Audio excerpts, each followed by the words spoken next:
마가복음 강해를 계속합니다. 지난주에 우리는 몇몇 바리새인과 서기관이 예루살렘에서부터 파견되어 와서 예수님이 계신 게네사렛에 집결했음을 보았습니다. 그들은 예수님을 죽일 구실을 찾으려고 왔는데 제자들이 손을 씻지 않고 먹음을 보고 예수님에게 제자들의 잘못을 추궁했습니다. 마가는 처음으로 예수님이 인간을 책망하심을 이제 쓰고 있습니다.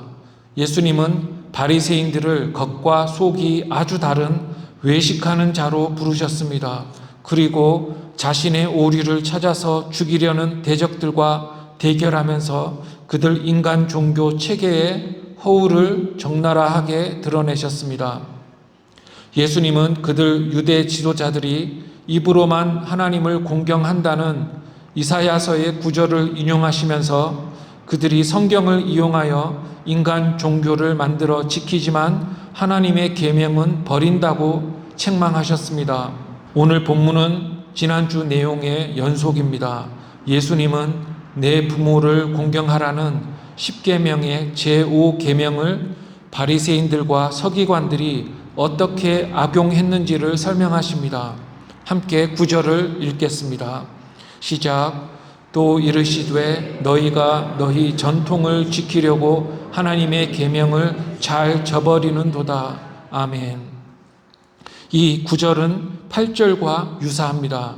8절은 너희가 하나님의 계명을 버리고 인간의 전통을 지키느니라 였습니다. 이 두 구절은 유사하지만 다른 점이 두 가지 있습니다. 첫째는 하나님의 계명과 인간의 전통은 대치된다는 것입니다. 인간의 규율을 지키려면 하나님의 계명을 버릴 수밖에 없습니다. 인간이 만든 규율이 하나님의 계명과 동일하다면 인간이 아무것도 만들 필요가 없고 규율을 지키기 위해 하나님의 계명을 버릴 필요도 없습니다. 즉 그들의 인간 전통은 하나님의 계명과 대치되었습니다. 둘째로 9절에서 예수님은 참 잘도 한다라고 말씀하십니다. 참 잘도 한다는 말은 한국말에서 역설을 뜻합니다. 즉 그들이 계명을 버리면 안 된다는 말입니다. 그러나 다르게 보면 9절은 하나님의 명령은 하나이고 단순하지만 인간은 수없이 많은 것들을 만들어내기를 정말로 잘한다는 말을 가리킵니다. 하나님은 되도록이면 간단하고 적은 분량의 명령을 주기를 원하시지만 인간은 많은 법들을 만들어내기를 정말로 잘한다는 말입니다. 또 인간의 법은 잘 만들수록 분량이 늘어납니다. 이것은 인간의 법들을 보면 잘 알 수 있습니다. 거의 모든 법들이 그것을 전문적으로 평생 연구하는 사람도 헷갈릴 정도로 매우 복잡하고 분량이 많습니다. 작은 법 하나도 보통 수백 혹은 수천 장입니다. 또한 말이 복잡하고 분량이 많아야만 법이 좋다고 인간은 여기기 때문에 간단한 하나님의 법과는 달리 인간의 법은 놀랍도록 복잡합니다. 인간의 법들은 그렇지만 하나님의 법들은 그렇지 않습니다. 하나님의 법은 간단하여서 누구나 금방 알 수 있고 간단하기 때문에 몰라서 못 행했다고 인간이 핑계대지 못합니다. 인간이 하나님의 법을 어기는 이유는 어려워서가 아니라 하나님을 사랑하지 않기 때문입니다.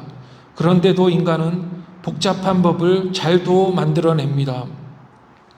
예수님은 바리새인들이 어떻게 하나님의 계명을 버리고 인간 전통을 만들어 준수하기를 부과하는지를 구약 10계명의 제5계명을 예로 들어서 가르치십니다. 제5계명은 부모를 공경하라는 계명입니다. 함께 10절을 읽겠습니다.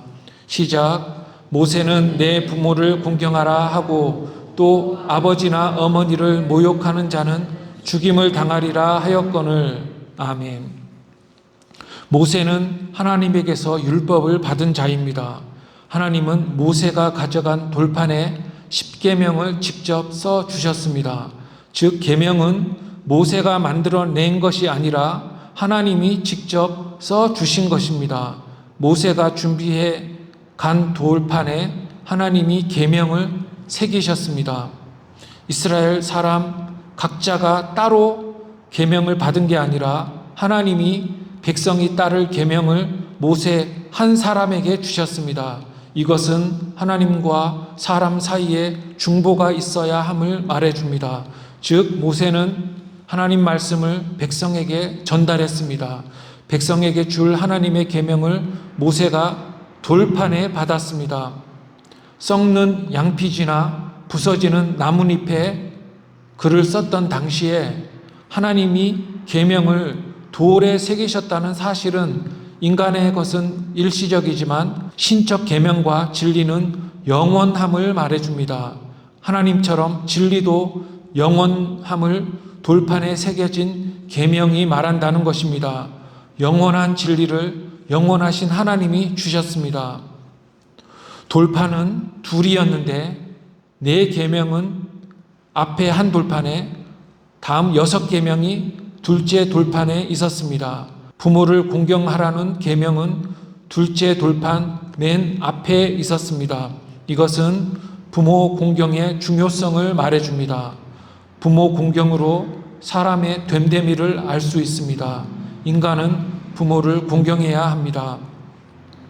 저는 마가가 부모 대신에 아버지와 어머니라는 단어를 따로 사용함을 주목합니다.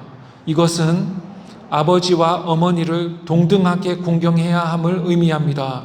참된 신앙이 없는 모든 곳은 여자를 지독히도 차별한다는 사실을 고려할 때 이 마가의 언급은 놀라운 것입니다. 아버지뿐 아니라 어머니도 공경해야 한다는 말입니다. 자녀는 아버지와 어머니를 모두 공경해야 마땅합니다. 뿐만 아니라 부모 공경은 사람의 신앙에 대해 많이 알려줍니다. 부모의 권위 아래에 있는 자는 하나님의 권위 아래에 있기를 싫어하지 않습니다. 그런데 오늘 예수님은 좀 더 다른 것을 말씀하십니다. 예수님은 어린 자식이 아니라 다 커서 어른이 된 자식이 나이가 든 부모를 돌보아야 함을 가르치십니다. 즉 예수님은 제5계명이 자녀가 늙어 연약해진 부모를 돌보아야 함도 가르친다고 말씀하시는 것입니다. 자식이 어른이 되었다고 부모 공경의 의무가 사라지지 않으며 부모 공경은 노년의 그들을 돌봄도 포함한다는 말입니다. 그런데 예수님은 부모를 모욕하는 자는 죽임을 당하리라고 말씀하십니다. 이것은 모세오경에 써 있는 말입니다. 부모를 저주하면 죽음을 형벌로 받습니다. 혹자는 죽음의 형벌이 지나치다고 주장하지만 이것은 지나친 말이 아닙니다. 이것은 모든 일반 역사와 문화가 부과했던 형벌입니다. 예수님은 부모를 모욕하면 죽는다고 말씀하십니다. 그런데 예수님이 인용하신 구약의 말씀에 따르면 계명 준수 여부의 결과를 바리새인들은 마치 자기들이 하나님인 것처럼 계명을 변경하여서 무효화시킴으로써 사람들을 오류에 빠뜨리고 있습니다. 예수님은 11, 12절에서 그들이 만든 규율의 오류를 지적하십니다. 함께 두 절을 읽겠습니다. 시작. 너희는 이르되 사람이 아버지에게나 어머니에게나 말하기를 내가 드려 유익하게 할 것이 고르반 곧 하나님께 드림이 되었다고 하기만 하면 그만이라 하고 자기 아버지나 어머니에게 다시 아무것도 하여 드리기를 허락하지 아니하여. 아멘. 여기서 고르반이라는 어려운 단어가 나옵니다. 이것은 난해한 개념의 단어이지만 설명을 시도해 보겠습니다. 이 단어 고르반은 하나님께 드렸다는 말입니다. 즉 고르반은 헌금, 헌물이라는 뜻입니다. 그럼 본문은 부모에게 드릴 것을 부모에게 안 드리고 하나님에게 드렸으니 이제 다 됐다는 말이 됩니다. 뭐가 다 됐다는 말일까요?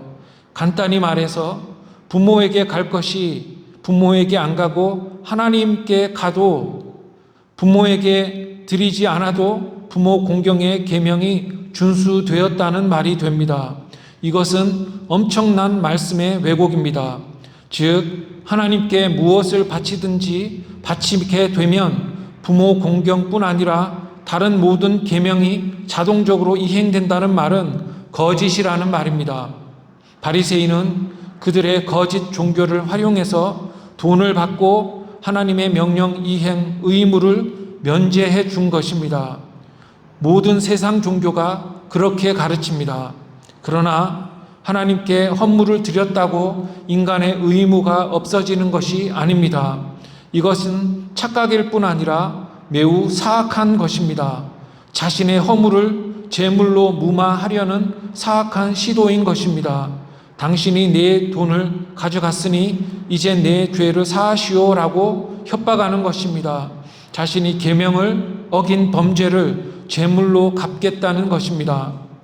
계명 준수도 그렇게 되지 않고 죄도 그렇게 없어지지 않습니다.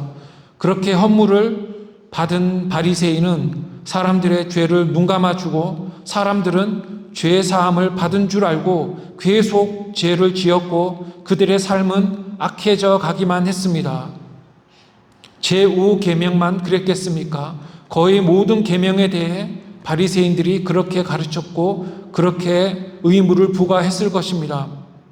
이제 바리새인의 인간이 만든 체계가 무엇이 문제인지 아시겠습니까? 헌물로 죄가 사해지는 것이 아닙니다. 헌물을 드리기 전에 마음에 뉘우침이 있어야 합니다. 하나님에 대해 지은 죄를 회개해야 한다는 말입니다.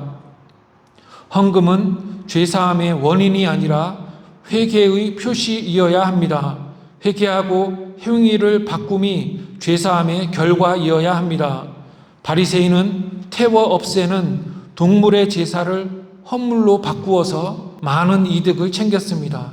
모든 시대 모든 제사장들은 부자였습니다. 제사장이 부자인 종교는 참된 종교가 아닙니다. 바리새인은 아무것도 하지 않고 인간 규정을 만들어서 백성이 하나님을 만나려고 가지고 온 모든 헌물을 챙겼고 백성의 죄는 늘어나기만 했습니다. 13절을 읽겠습니다. 시작. 너희가 전한 전통으로 하나님의 말씀을 폐하며 또 이 같은 일을 많이 행하느니라 하시고 아멘. 이제 예수님은 제5계명을 언급하시는 의도를 전체적으로 결론적으로 말씀하십니다. 즉 바리새인들이 제5계명뿐 아니라 모든 하나님의 말씀을 폐하고 그들만의 규율을 많이 만들었다는 말입니다. 앞에서 인간 전통 만드는 일을 잘도 했다는 말처럼 여기서도 바리새인들이 전통으로 말씀을 폐하기를 부지런히 하고 있음을 예수님은 고발하고 계십니다. 바리새인들은 사람을 지옥 보내는 일을 정말로 잘 많이 했습니다. 사람들은 바리새인들이 만든 규율을 지키면 모든 계명 준수가 면제되고 죄사함을 받는 줄을 알고 그들의 규율을 지켰으나 사람들은 계속 지옥에 갔습니다. 이것이 오늘의 말씀의 내용입니다. 이제 말씀을 맺겠습니다.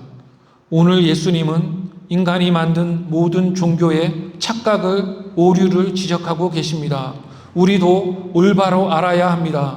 바리새인뿐 아니라 성경을 올바로 알려고 하지 않는 모든 자들은 바리새인의 이러한 오류에 빠질 것입니다. 이것은 하나님을 사랑하지도 않고 하나님을 두려워하지도 않을 뿐 아니라 하나님의 계명을 어겨도 하나님께 돈을 내거나 선을 행하거나 다른 것으로 갚으면 된다고 착각하는 모든 사람들과 종교들과 교회들에 대한 끔찍한 경고인 것입니다. 인간은 하나님의 명령에 순종해야 합니다. 명령에 불순종하는 것이 죄입니다. 거짓 종교는 하나님이 인간에게 요구하시는 계명을 행하지 않아도 종교적 의식을 행하거나 도를 내거나 선한 일을 하면 모든 게 괜찮다고 말합니다. 그게 넓은 길로 가는 것입니다. 그러나 순종은 그렇게 되는 것이 아닙니다. 내가 직접 행해야 하고 다른 행위로 대체될 수 없습니다. 부모를 돌보거나 남을 돌보는 게 왜 힘들까요? 사랑하지 않기 때문입니다. 반면에 우리는 사랑하는 자를 기꺼이 돕습니다. 그런데 예수님의 십자가 사랑을 믿는 자는 누구라도 불쌍히 여기고 사랑할 수 있기 때문에 우리의 신앙은 쉽게 계명을 준수할 수 있게 만듭니다. 그래서 인간은 예수님을 믿어야 하나님의 계명을 행할 수 있습니다. 뿐만 아니라 예수님께 나아가면 그의 계명을 지키며 살 수 있도록 은혜와 지혜와 힘을 주십니다. 즉 예수님께 나아가야만 하나님의 계명을 지킬 수 있습니다. 하나님이 주시는 은혜와 지혜와 힘으로 살아갈 때 부모를 공경하고 또 하나님을 사랑하고 이웃을 사랑하라는 모든 계명을 지키며 살아갈 수 있게 되는 것입니다. 예수 앞에 날마다 나와 하나님의 모든 계명을 지키며 살아가는 성도들이 모두 되기를 주의 이름으로 축원합니다. 기도하겠습니다. 하나님 아버지, 오늘도 예수님의 말씀을 통해서 거짓 종교에 대해 가르쳐 주시니 참으로 감사합니다. 날마다 진리를 깨닫고 하나님이 주시는 은혜와 힘으로 살아가 하나님의 계명에 순종하고 하늘 뜻을 이루어 드리는 우리 모두가 되게 하옵소서. 예수님의 이름으로 기도합니다. 아멘.